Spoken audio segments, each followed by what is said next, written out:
اکثر ایک مسکنسیپشن ہے اسٹوڈنٹس کا کہ جی ایم اے کی ویلیو زیادہ ہوتی ہے یا بی ایس کی ویلیو زیادہ ہوتی ہے. دوسرا مسکنسیپشن یہ ہے جی پرائیویٹ کی ویلیو زیادہ ہوتی ہے یا پھر ریگولر کی ہوتی ہے. بہت سارے اسٹوڈنٹ کو یہ مسکنسیپشن ہے جی ریگولر کی ویلیو زیادہ ہوتی ہے.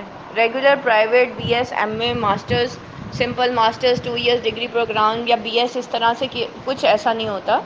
ٹھیک ہے کہ اس کی ویلیو زیادہ ہے یا اس کی ویلیو زیادہ ہے. بات یہ ہوتی ہے کہ آپ کا اپنا مینٹل کیلیبر کیا ہے.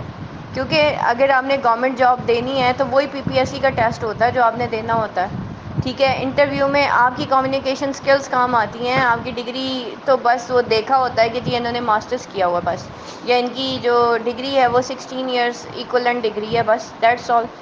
اس کے علاوہ تو انہوں نے کچھ نہیں لکھا ہوتا نا کہ جی آپ نے پرائیویٹ کیا ہے یا وہ کیا. اور موسٹلی میں نے دیکھا ہے جو پرائیویٹ اسٹوڈنٹس ہوتے ہیں وہ زیادہ محنت کرتے ہیں.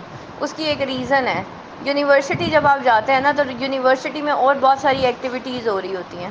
ٹھیک ہے, اور آنے جانے کا ٹائم ویسٹ ہو رہا ہوتا ہے. پھر وہاں پہ قوالی نائٹس ہو رہی ہیں اور پتہ نہیں چائے بھی چل رہی ہے تو پانی بھی چل رہا ہے, سارا کچھ چل رہا ہے. لیکن جب آپ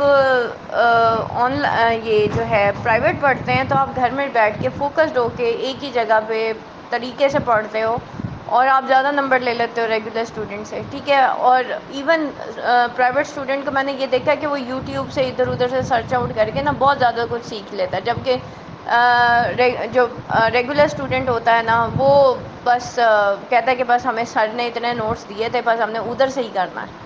ٹھیک ہے, تو وہ ادھر نوٹس پہ ہی بیٹھے ہوتے ہیں. اور اینول میں اکثر اس طرح کے اسٹوڈنٹس پھر فیل ہو جاتے ہیں جو صرف نوٹس پہ بیٹھے ہوتے ہیں کہ سر نوٹس دیں گے ہم اسی میں سے کر لیں گے اور پھر ہم پاس ہو جائیں گے. تو یہ چیزیں ہوتی ہیں, تو وہ آپ کا سارا مینٹل کیلیبر اور کافی ساری چیزیں ہوتی ہیں جو کاؤنٹ ہو رہی ہوتی ہیں.